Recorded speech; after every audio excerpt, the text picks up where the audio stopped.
Dad's videos.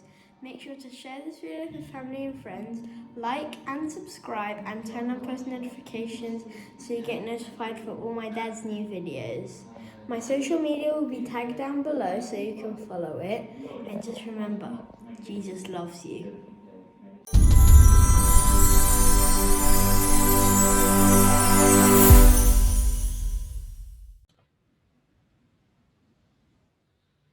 Hi guys, we're getting a lot of questions at the moment asking where to buy silver or gold, and of course there are many places in which you could, and this is not an endorsement, but we tend to use bullionbypost.com. They've got a wide range of gold and silver, and if you put in the code that we've listed here below, you'll get a 1 ounce silver coin on any order over £250. Very nice. Just in case our channel ever gets taken down from YouTube, which there's a possibility because we are challenging a number of things. If you go to my website, drcharlieward.co.uk, and register there, we'll keep you in touch as to what's going on. And please, as Justin always says, remember to subscribe and like and share with friends so that we can get the message out there. It's very important through a difficult time to get the truth out in a world that is not very true. And just remember, Jesus loves you, even if everybody else thinks you're a twat. Yeah, so, you know, I came across you speaking on Jordan Peterson, and I kind of wanted to pull more attention to that because for anyone of the people following you, if they haven't come across him, I'd say more so the men. I think I would really invite the people that follow you to watch him. And I have a couple quotes here from him that have helped me, and I think they would help your followers. I wanted to read this one right here. Said, you think, well, there's 7 billion people in the world, and who are you? You're just one little dust mote among 7 billion. And so it really doesn't matter what you do or don't do, but that's simply not the case. It's the wrong model because you're at the center of a network. You're a node in a network. Of course, that's even more true now that we have social media. You'll know 1,000 people at least over the course of your life, and they'll know 1,000 people each. And that puts you one person away from 1 million and 2 people away from 1 billion. That's how you're connected. And the things you do, they're like dropping a stone in a pond. The ripples move outward and they affect things in ways that you can't fully comprehend. That means that the things that you do and that you don't do are far more important than you think. Straight out of Jordan Peterson. I love that because it's so easy to just think that you cannot make a difference because you can't see it from a higher perspective sometimes. But I think as you engage in that, just as you've done, you know, I'm sure that you didn't think that, you know, I'll just make some videos because as you've talked about, make up for the wrongs that I've done in my life. And we're all there. You know, we all need to come together with that idea that everything you do and everything you don't do matters. See, people think they stand on the sidelines. It's like you're making a choice to stand on the sidelines. And, you know, I just want to say I appreciate what you've done because you've inspired me to kind of get out there and make videos. Can I ask you how old you are? I'm 31. This is a lesson to every 25 to 35-year-old man. This is what a man is. Somebody who's standing up and standing out. And there's too many people out there that haven't studied Jordan Peterson and don't know what a man is. And one thing I've noticed is there's many women out there standing up. So for me, it's an absolute honor and privilege to have you on here as a young man who's standing up and has a voice and has a backbone. And I appreciate it. As an older man, I'm 60 years old, but to see a young man like yourself standing up and doing this, you should be very proud of yourself because there's a lot of young men around you that don't have the bottle or the backbone to do what you're doing. And I appreciate it. Yeah. Still have a lot more work to do. We do. But Jordan Peterson is somebody that, funny enough, funny you mention him. I wrote to him this morning. Did you really? Yeah. Did he respond back to you? He hasn't, probably because of the time difference, but I wrote to him this morning and just said to him I'd love to do a Zoom conversation with him. I would love to be in that call if you do. He's an amazing man who's taught me so much. And the most simple thing of all that he taught me from day one is you can't change the world unless your bedroom's tidy. If your bedroom's in a mess, everything you touch is going to be in a mess. But if your bedroom's in order, then you can put other things in order. And there's many people out there, their lives are in a mess, but they want to help everybody else tidy up. Yeah. Yeah, thinking on a micro scale before thinking on a macro scale. Yeah. 100%. I've listened to his audio book. I'm not the best person to read, but I tend to love buying audiobooks so I can hear him tell his own story. Yeah, same here with the reading and audio. You can hear his emotion. He nearly comes to tears on 2 or 3 occasions in that book when he's telling you stuff. Yeah, he is not afraid to cry. But you see, here's the thing, you know, with the whole crying thing is men can't cry now. I think men can cry in the sense that it has its It's not, you're not crying about everything, but there's a certain, you know what I mean? There's a certain line where it can be expressed in that way. Yeah. You know, I think you have your right to feel, but sometimes you got to keep it in check, you know, because everyone can cry about everything, you know, but you know, when he talks about it, there's actually a video of him talking about the story of Pinocchio. Yeah. He really has a beautiful way of breaking things down and how there's really deep ideas in a lot of these films, and how his Pinocchio's his father's one wish is that he becomes a real boy. Yeah. That he cuts his strings and becomes a real boy. It's his one wish. Yeah. And you know, we think about, you know, our culture and throughout the world, how we sometimes don't realize those strings that pull us. Exactly right. Exactly right. Me growing up, I mean, here out in the U.S., a lot of I mean, I don't watch TV anymore. I've cut it out. And recently Netflix for putting out the cuties. I mean, that's the line, you know, because we've become so brainwashed that everything's over sexualized. It's food and sex and the 5 senses. We're all blasted with all these things that where exactly, as Jordan Peterson say, where is the line and where do you say no? And it's not a prideful no. You see, that's the thing, because I think a lot of people, because it divides us when it's a prideful no, because it's, you know, with even the mask thing going on right now, because I'm an anti-masker, right? And I know you're an anti-masker, but when you say that to people, like, I'm not wearing a mask, if it comes from the sense of pride, that will divide us. If it comes from, it's that middle way, you know, it's the straight and narrow path that Jesus talks about. It's very hard to walk that line, and it can't be in pride. It has to be we're on the same page. We all don't want people to die from this virus. And we also, we don't want to just give up our liberty. What are we gonna do? We're just gonna, you know, we're just gonna say, hey, you have to be able to see the inconsistencies. You do. You have to see also that it was downgraded to nothing more than the flu back in March. And people die from the flu. This is a fact of life. Since time began, people died from the flu. Since time began, people died from respiratory issues. But they've over-exaggerated what it is and what damage it can do. And I realized there was something wrong right at the start when they talked about transmitting a virus. Well, that biologically is impossible. You transmit germs. You don't transmit. Our body's made of viruses. But because, it's very clever, because this is where people need to wake up. Bill Gates has been driving this because of the vaccine. So he's used the word virus because that's where he made his money in the computers. So the virus in a computer scares you, so you need an antivirus. But in your body is made up of viruses. But what you can transmit is not a virus, you can transmit germs. So the minute I listened to that, I was thinking, this is Bill Gates' terminology. And he's not a doctor, he's not a biologist, he's a computer geek. Yeah. And then suddenly you go, all the information that's coming out at the moment about transmitting a virus, you can't transmit a virus. You can't do it in human to human. You can transmit germs. Your body's made up of 1 trillion viruses. That's our yep. You know, the wording of it suddenly rang alarm bells. And then you think, so who provided the information to the governments and everything else? First of all, COVID-19 coronavirus was downgraded to nothing more than the flu before we started this journey. Second of all, the use of the terminology. So who chose those words? Well, you look at it and go, virus, got to be Bill Gates, hasn't it? Because he made all his money out of a virus in the computers and everyone's scared of them.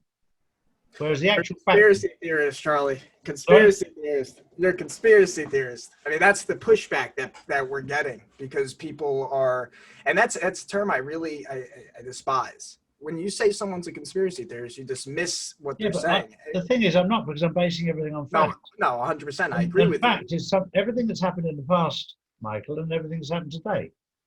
And so far, up until today, they've talked about a virus that can be transmitted. It can't. So that's a lie. Before we even start, it's a lie. Having said that, I knew that this was going to happen because I was told it was going to happen. Yeah, I want to get into that a little bit too. You were told it was going to happen. I think you said, when was it, last year? You said I was told first of all 6 years ago. Okay. Because I was traveling with 5 or 6 years ago. I was traveling with a certain ambassador that I know very well, American ambassador. We were moving some currency from one location to another location, and he was on the private jet along with his security. We were sat for 6 hours just talking about many things. And he just said, we're going to collapse the world's economy for the global financial reset. And I was like, yeah, of course you are. And then I saw him again 2 years ago when we did some work in Africa. And he was saying, we're nearly there now about collapsing the world's economy. Because he'd said it before, and it hadn't happened in 4 years. You go, yeah, you're full of shit. Basically, that's how I saw it. And then I saw him again in November, December last year in the Middle East. And he said, we're going to do it next year. I said, do what? He said, we're going to collapse the world's economy next year. I said, really? How are you going to do that then? And I was just taking the mick. We were actually in Dubai just having a natter about lots of things, but that just came up.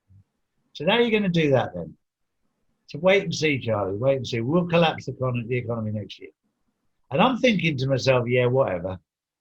So when I come back to Spain, and then of course in February, March, suddenly things come on the radar that there's a virus about this. It's coming out of Wuhan and it's dangerous.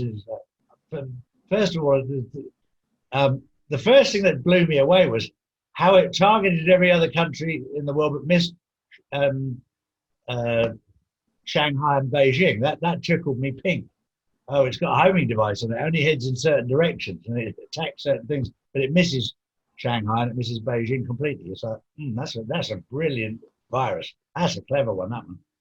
And so you start questioning immediately. And then I speak to the main man. I said, so you're using a virus to bring down the world's economy? And he just laughed and said nothing more than the common cold, Charlie. And I was like, really? And it just made me realize that how evil people can be is if you've got the mainstream media and the government on your side, you can lie through your teeth. So these people that you're talking about, and I hate to use the word bad, but are these the bad people? Are these the people? No, he was just telling me he just knew what was going to happen because he works on the inside.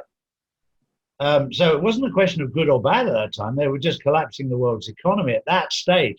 It turns out that the bad side were the people who instigated it. They started this. And then very, very quickly, because this wasn't supposed to start just in March. It was supposed to start in June, July, August time. That's when it was supposed to start, because logically, in the heat of where we are in Spain and most of the world, it's summertime. In the Northern Hemisphere, it's summertime. So it's too hot for germs to be transmitted, because they can only be transmitted at under 23.7 degrees outside of the body. So their theory goes out the window, but suddenly they thought, right, we're on it. We've got to get on it. We've got to manage it. We'll get it straight on it and we'll nail it. So the good side got on top of it quickly because they already had the plan well in advance. It just came a bit early. So they got on, and you had basically two horses running alongside each other together. But Trump's plan and the team behind him, the alliance behind him, had everything planned up for later on. So suddenly they had to get everything into gear and have all their guys in the right places. And of course, the minute they got everybody in the right places, they started to dismantle the evil side. And the first thing they did was take the head off the beast. Now, most people in the world wouldn't know what that meant. Vatican, right? No, this was the Venetians. This is the 13 Venetian families that control the Vatican, the Federal Reserve, the British royal family. So the Vatican City, Washington D.C., and the City of London, which is the royal family, and that control the three main pivotal points. But the Venetians, the 13, I think it's 13 Venetian families, were taken out right at the start. This is why Italy was put into lockdown first. Once they were out of place, then they took down the Vatican. Then obviously the Queen moved out of Buckingham Palace and they moved her out of the way. Obviously the Federal Reserve was taken into the Treasury. So then I realized Trump was very much in control. Once those things had happened, because forget all the mainstream media bullshit, all the stuff that comes out about what's happening. When the Queen moved out of Buckingham Palace, that was significant, because she would have known that it's nothing more than the common cold. So forget all the mainstream stuff and what they're saying. It's downright lies. But look, I'm not worried about the lies, because they'll get exposed, because the truth will always shine through. And one thing you have to be very, very sure about, Michael, is that the hand of God is rested on Donald Trump's shoulders. And it's not about Donald Trump. He's just the figurehead that God is using. It's as simple as that. And he will guide him in the right way of doing it, and his entire team behind him. But this is not a Democrat-Republican war. This is between good and evil. And this is all of, and you and I never had any idea how evil could be. I promise you. We're starting to see it unfold right now. Yeah, I mean, that's for sure. You know, another thing, to bring Jordan Peterson up again, you know, I love how he also talks about how if you don't recognize your own capacity to be a Nazi, mm-hmm. you really can't call someone a Nazi. You know, this idea that everyone's a Nazi now. I go on Facebook, oh, Nazi this, Nazi that. To have the capacity to see your own capacity for evil, mm-hmm. That's a scary thing, you know, and on a small scale, people cheat on each other, people lie. What can someone do on a big scale, you know? And to be with that's a scary thought, but it's necessary. It's necessary to see your own capacity for bad, because that creates the capacity for good. You have to recognize that. And if you don't, then everything's good. There's no way that what you're talking about could ever happen. And it's very, very important to recognize that we all have that shadow. And it's when we overcome that's the power. That's the power that we all need to face. So, and what you're talking about, this evil that's going, people definitely don't know what the hell's going on when it hits. Like you said, I think, you know, it's unfortunately a lot of people may hurt themselves when they see how bad this really is. But the people who can face it, what would you say to someone, because I know people are going to be watching this, at least the people that I post on my channel, and they'd be like, this guy is saying that the hand of God is on Trump. What would you say to people who are so against Trump and, you know, all the things that he's standing for and how the media portrays him?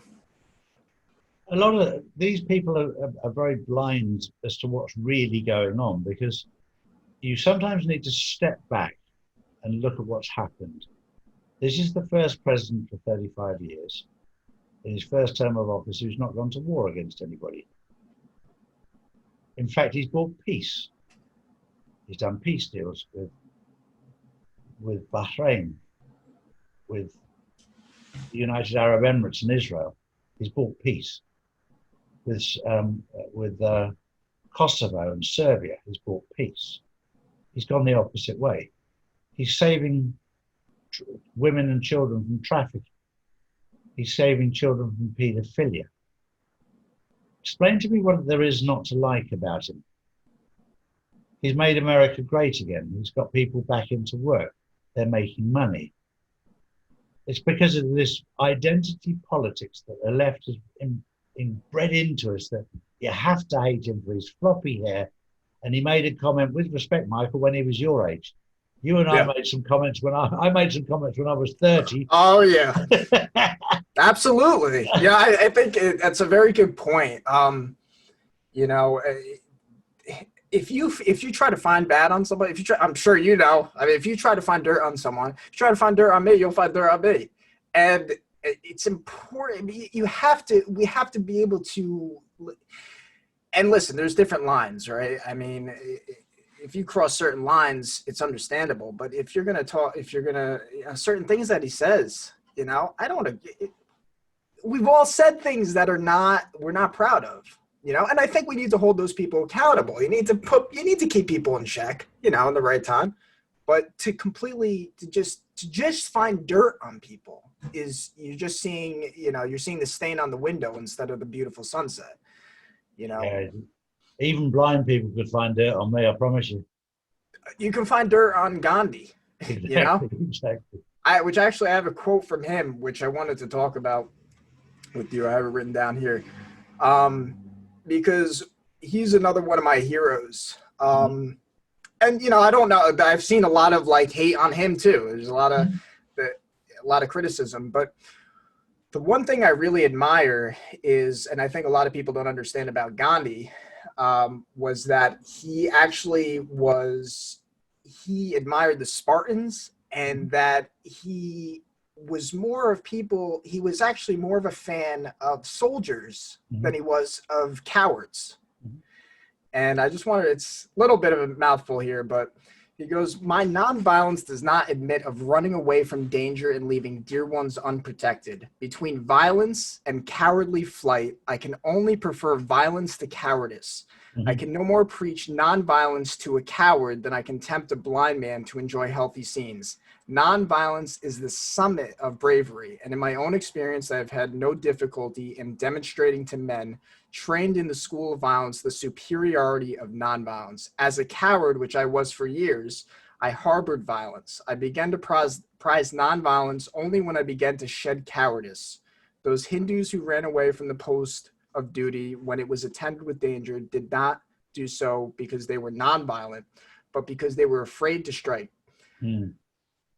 A rabbit that runs away from a bull terrier is not particularly nonviolent. The poor thing trembles at the sight of the terrier, runs for very life. Nonviolence is not a cover for cowardice, but it is a supreme virtue of the brave.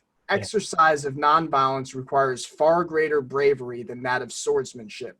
Cowardice is wholly inconsistent with nonviolence. Translation from swordsmanship to nonviolence is possible, and at times even an easy stage. Nonviolence, therefore, presupposes the ability to strike. It is a conscious, deliberate restraint put upon one's desire for vengeance. But vengeance is any day superior to passive, effeminate, and helpless submission. Forgiveness is higher still. Vengeance, too, is weakness. The desire for vengeance comes out of fear of harm, imaginary or real. A dog barks and bites when he fears. A man who fears no one on earth would consider it too troublesome even to summon up anger against one who is vainly trying to injure him. The sun does not wreak vengeance upon little children who throw dust at him. They only harm themselves in the act. So, I mean, I just wanted to speak on that because it's, you know, the idea of nonviolence, but he was also, there's a lot of other work on it, but he was also non-compliant on things that were not true. Sure. So this idea that, you know, we need to be able to say no. We need to be able to say, I'm not going to do this shit. I'm not going to comply with something that I don't believe in. So, you know, but that to me is it's a hard thing to do, to not fight. There's ways to fight, isn't there? Yeah. And this is what I've learned right now, that I mentioned to you earlier that YouTube have banned me for 7 days from posting anything.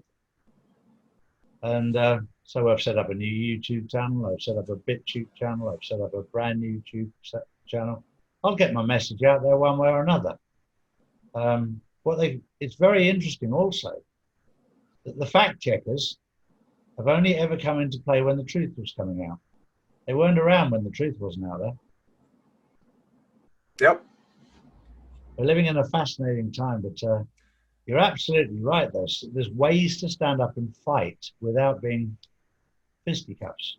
Yeah. And, I would say that, but what I love about that quote too, is that it points out, if you're a coward, he says the translation from swordsmanship to Yeah. true nonviolence is easier than someone who's a coward. And, a lot of these riots that are going on, not so much the protesters, because I think a lot of people are just getting pulled into it.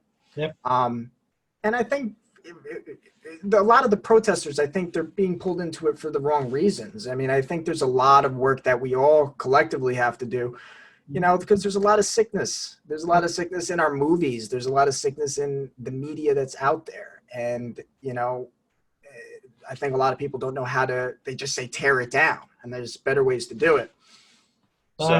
It's very interesting. I've had probably 20 or 30 times the same video sent to me today of a woman in England who's done a video saying, my children had a vaccination at school without my consent. And she's going absolutely mad about it. And I understand her going mad about it. But me as a person, before this happened, I went straight to the school and spoke to the headmaster about the parameters that I was setting. As an example, I didn't want him to take the temperature at the forehead. I wanted to take it on the arm. Yeah. Yeah. It's like pointing a gun at people, like exactly. Setting it up. Yeah. I mean, it's all part of this process of programming. And we wanted to make sure that of the protocol, what would happen if our little boy Justin's temperature was high? What would they do? Because in Madrid, they took 2 children off the family and put it into their own quarantine for 2 weeks away from the parents. They've gone, that's illegal. So I got one of my top lawyers straight onto it, and we got the children returned in the afternoon. But you need to stand up against them. You can't just sit at home and watch YouTube and watch the telly and go, well, Charlie said this, Michael said this. No, get off your ass and do something. You actually have to stand up for yourself. We'll give you the information on what to do, but you have to do something yourself. You've got to do it for yourself.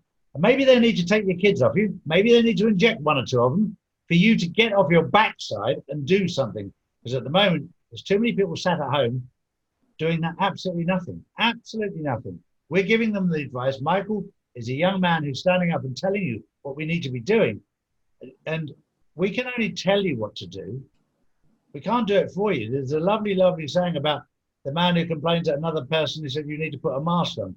And you want to protect yourself. You want me to wear a mask to protect you. Would you like me to go to the gym because you're a fat bastard as well? Yeah. Yeah. Exactly. That's a good example. Absolutely. I want everybody to do everything you've got to do things for yourself. And sooner, you and me and all the other people that I'm talking to, we're pointing out to these people what you need to do. And when we talk about standing up and fighting, we're not talking about fisticuffs.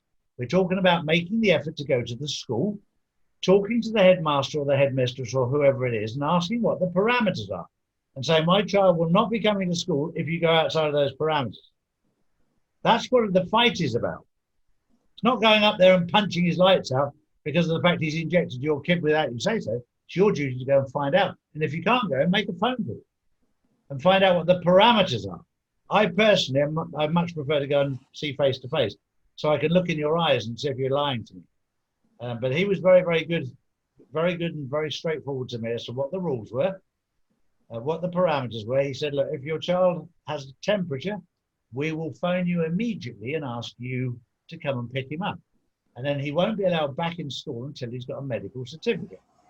And I said, that medical certificate, can it come from any doctor or does it have to come from your doctor? And he said, no, any doctor. I said, then I'm fine because I trust my doctor. I've known my doctor for many, many years. So they don't buy into the bullshit where, oh no, that's a COVID-19 case. Let's understand what COVID-19 is. It's a common cold. We all get a cold. And the other thing is the testing systems they've got right now cannot tell the difference between influenza and COVID-19. That's a fact. And the other thing is in the United Kingdom, they've got these testing systems they send out to your house so you can test yourself. One guy tested a watermelon and sent it back and it came back. Yeah. I believe it was also in Africa. There was they did 3 tests. Yeah. But don't you believe the science? That's the fight back. Don't you believe in the science? And it's really ridiculous when that argument is said. It's like, we all believe in science. It's what science are you listening to versus what science am I listening to? And you know, and just because the majority believes something doesn't make it right.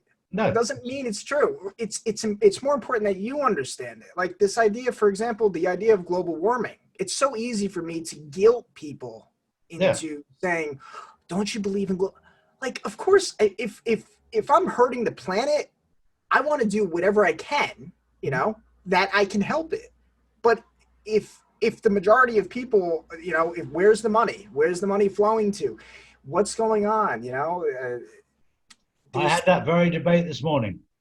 If you look at the last 100 years, 500 years, we're in a global warming period right now.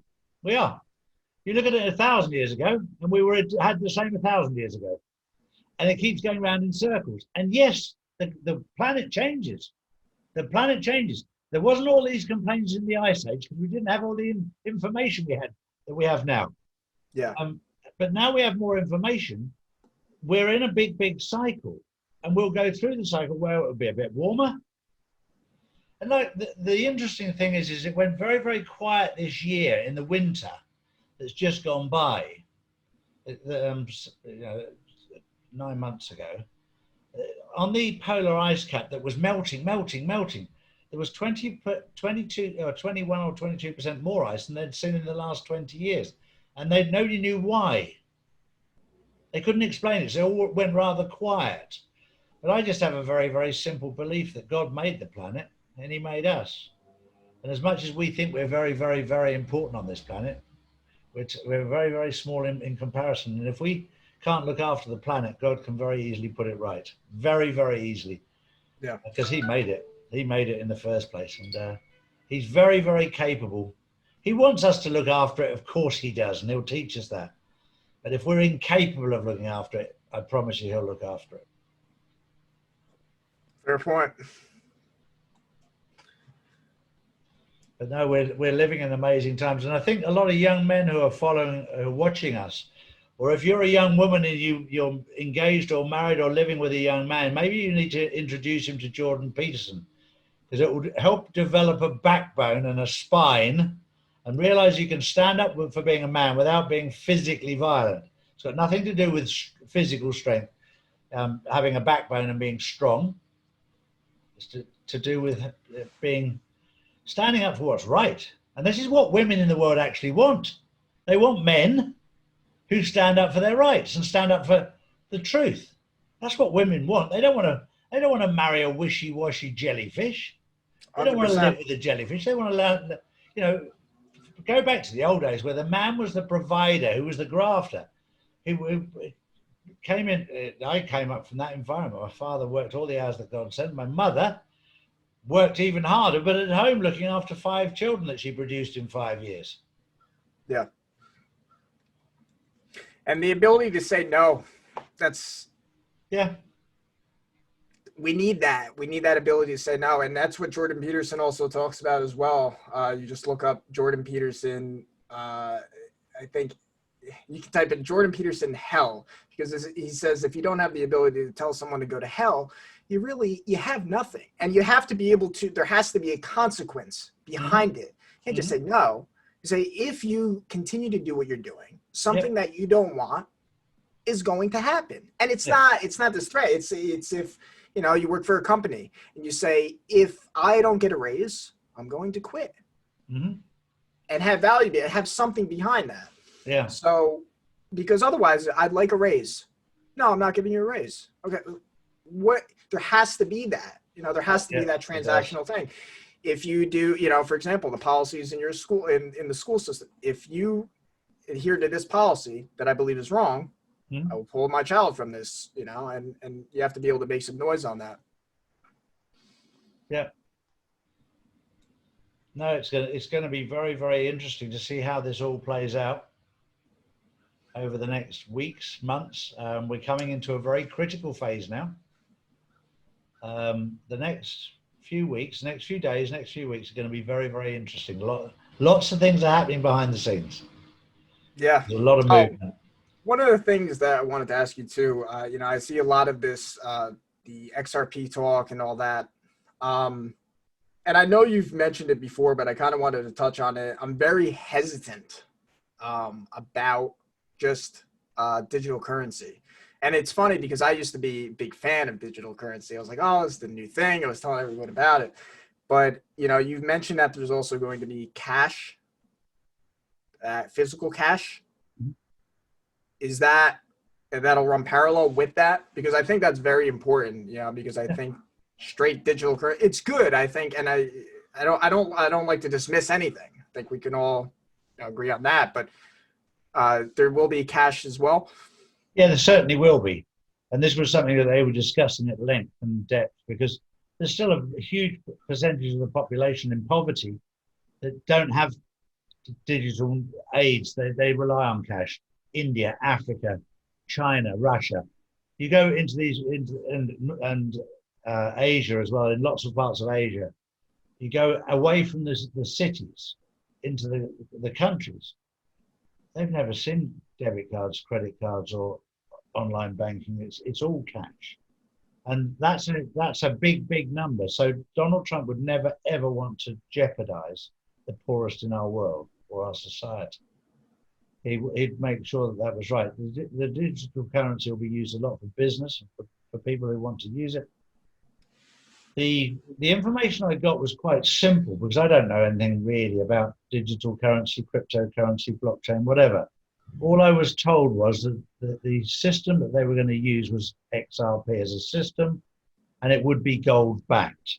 That's what I was told. Right at the start of this journey, I was told that some months back. And I'm learning more and more and more about it. There's lots of things going on behind the scenes. The quantum financial system is already in operation alongside the SWIFT system. The SWIFT system is being run right down, but there are many financial instruments still attached to the SWIFT system that need to be moved across onto the quantum system. The quantum financial system is also, there's a quantum voting system that is attached to it. So that the voting in the US elections will all be done on digital this coming election. So there's no chance of anybody hacking into it this time around. They'll be using the same system in South Africa as well. But when we get, at the moment, look, the banks, the main central banks are all closed at the moment. Bank of England, Bank of Spain, Bank of Holland, German Bank, the Deutsche Bank, whatever. All the head offices are closed because they're doing the transition. But it's all very, very quiet at the moment. So once it's all moved across, I get intel from insiders to telling me what's actually going on, and I'm just sitting there very patiently waiting for it to be completed, because you have to understand that the old SWIFT system, the old Federal Reserve SWIFT system, was owned and controlled by the deep state and the cabal, and they're not going to lay down easily. They've been in control of the world for 1,000 years. They're not going to give that up easy. So they're fighting. They're causing. They've already lost. But they're not happy with just losing. They're going to fight, cause trouble, cause mayhem on the way out.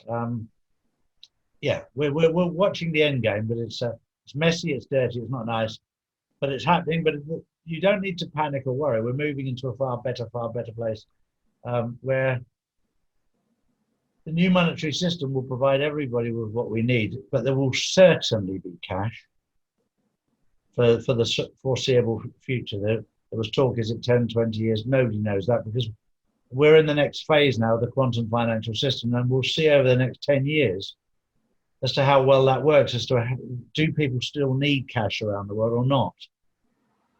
Or could it all be done on that? But they won't, they'll work with it over a period of time. Yeah, it's very interesting. And I'm sure a lot of people do not know about this, because I came across you, but I'm just trying to think how to get these ideas out to people, so they're not, like you've said, so they're not fully shocked when these things come to light. But, I'm sure, as you've mentioned Trump before, I mean, smart man being in office, and whether you hate him or not, he's there. And I don't think fools get into office. So you say in the next few weeks? Next few days, the next few weeks, Lots of things happening. The things that happen in the next few days and next few weeks won't become public knowledge until March next year, because there's a lot of big things happening behind the scenes. There'll be little snippets that are let out, but the next is it tomorrow? No, Friday. This is the 16th. Yeah, Friday, Israel goes into lockdown for 3 weeks, complete lockdown. Yeah, I heard about that. So 3 weeks. And now they've got the peace agreements in place. They need to arrest the dirty players over there. And of course, they're big players in the financial system, so they need to be kept out of the way. So there's a lot of things happening right now, but they're in total control. So I've heard two things. I've heard a second virus released specifically from Bill Gates, and I don't know if that's just more, fear. This is the excuse for the lockdown. It's a second virus or a second wave? No, there's no second virus. It'll be showing up as COVID-19, a spike in the deaths. That's the terminology they'll use. There'll be a spike in the COVID-19 deaths. The facts are, let's cut out all the bullshit. The facts are that people will die because of operations that they should have had between March and August, and they were turned away from the hospitals because of the COVID-19 pandemic or plandemic or whatever you want to call it. They were turned away from operations they needed, and they will die because they didn't have the operations they needed. Second of all, there's a lot of old people that have been wearing masks in the summer, that their immune system has dropped by between 17 and 20%. So when germs come along, they won't have any immune system to fight them, so that'll kill them. So those people will die. There'll be a lot of people that die from heart attacks and from suicide because of the situation they're in financially, because of what we've come into with the collapsing of the world's economy. So you've got four big reasons there for a lot of deaths, but they'll blame everything on COVID-19. And they'll put on their death certificate, you died of COVID-19, which is a common cold. But the spike will come, and it will come to cover up the financial reset and the arrests of the last few that they're having to arrest, most of which have been arrested, but there'll be some strategic ones that will be arrested during this second spike. Now, when you were told 6 years ago that they were going to be collapsing everything, you said also that there was two parallel fighting. So when you were told that it was going to collapse, how does that tie into what Trump is doing now? I mean, they said once, actually, I think in another video it said, all right, now Trump's in position of power, and now we're going to bring down the economy. I was kind of surprised when you had said that, because personally, at least for me, I mean, what goes on behind the scenes, who knows? So anything's possible, but I was kind of surprised that Trump got in. I mean, I really, just from watching all this, I thought Hillary was going to win. I really did. And when he got in, it just something seemed like that wasn't supposed to be the case. Yeah, no, 6 years ago, they told me 100% that Trump was going to get in next. They were going to make sure of it. 6 years ago. Yeah. And wow. I also know that in the election, Trump would have won by 75% if the Clintons hadn't tried to fix it. He would have won by 75% of the vote had they have not tried to fix the election. They were convinced they'd done enough to win the election, but had they have not done anything, 75% of America was actually behind Trump, although they didn't admit it publicly, and the mainstream media was 99% against it. The actual people of America were sick and tired of what was happening, and he would have won by 75%. At this current election that's coming up, he'll win by around 90%. And he'll take 50, 51 or 52 states. Wow. Because it will be votes on the quantum system that won't be able to be fiddled.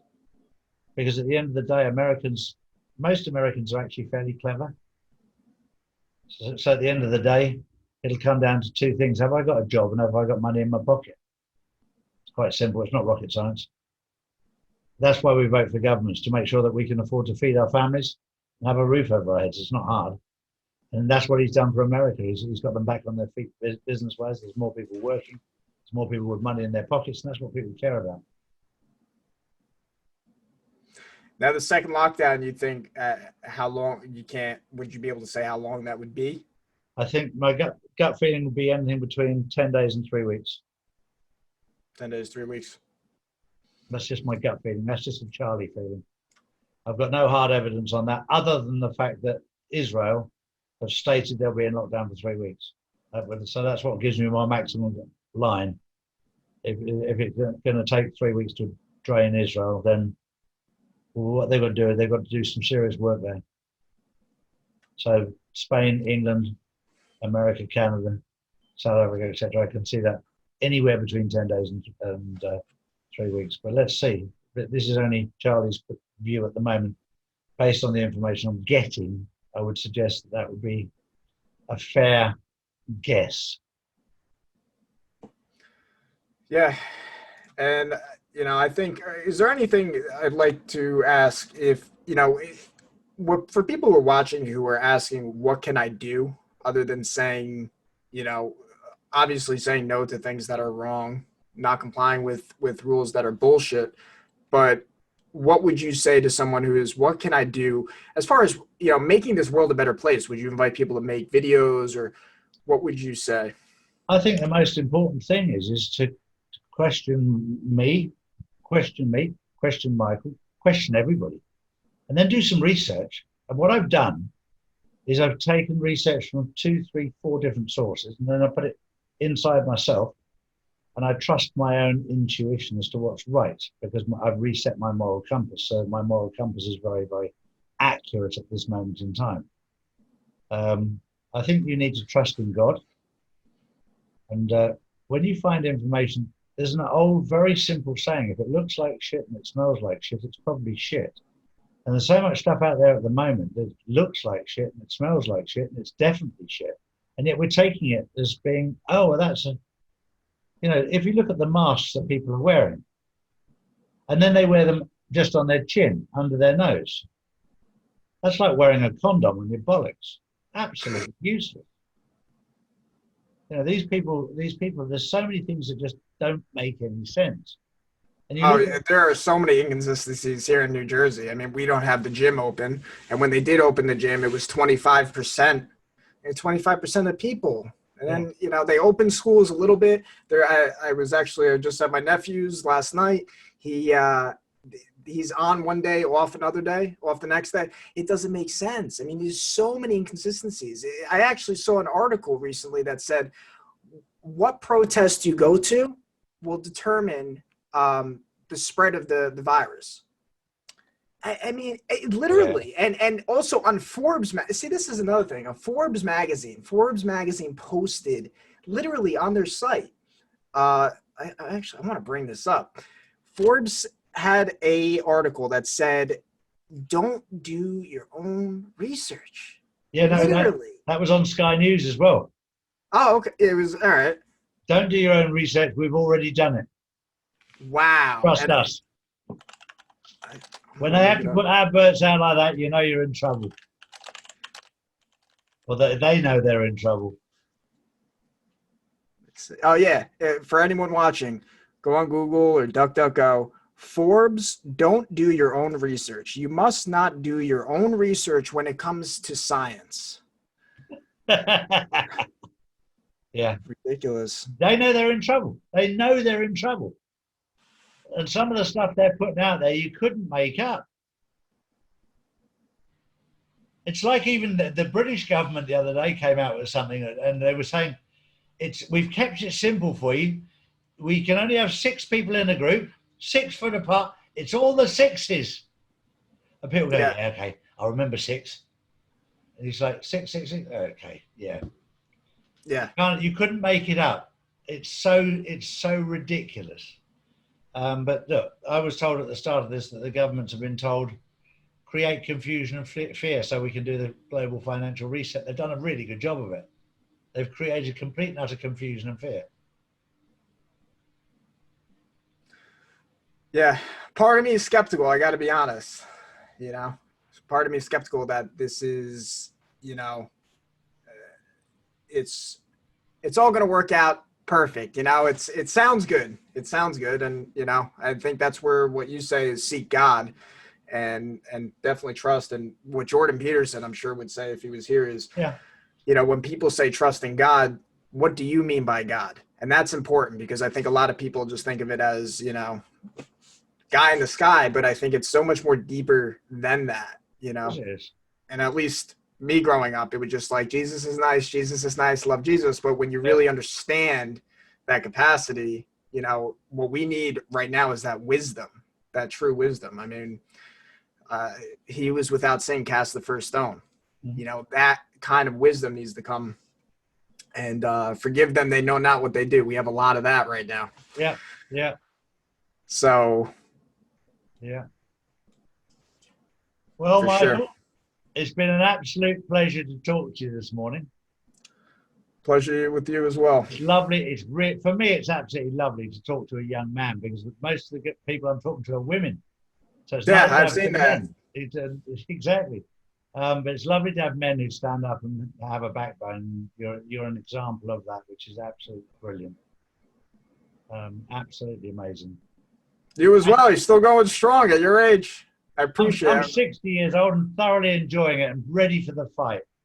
I'm enjoying the fight as well. But thank you very much indeed. Thank you, Charlie. Hi, it's Justin, and I hope you're enjoying my dad's videos. Make sure to share this video with family and friends, like and subscribe, and turn on post notifications so you get notified for all my dad's new videos. My social media will be tagged down below so you can follow it. And just remember, Jesus loves you.